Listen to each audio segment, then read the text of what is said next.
Saint Ignatius of Loyola was not always a saint. Born in 1491 into a noble Spanish family, Ignatius dreamed not of heaven, but of heroism, fame, and worldly glory. As a young man, he lived recklessly, chasing adventure as a soldier. He wanted to impress others, win battles, and make a name for himself. But God had a very different plan. In 1521, during a battle, a cannonball struck Ignatius, shattering his leg and ending his military career. He was devastated. Bedridden for months, he asked for books about knights and chivalry, but instead, he was given books about the life of Christ and the saints. With nothing else to read, he reluctantly turned the pages.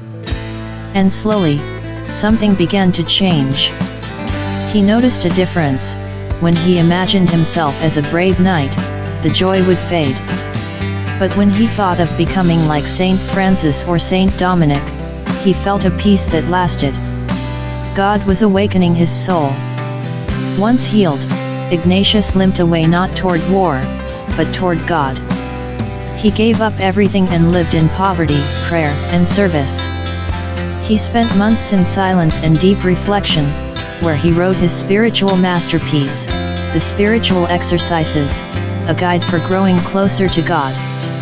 Later, he gathered a small group of companions who shared his passion for serving Christ. This group became the Society of Jesus, the Jesuits, who would go on to become one of the most influential missionary and educational orders in the world. From proud soldier to humble servant, Saint Ignatius' life reminds us, God can use even our lowest moments to lead us to our greatest purpose.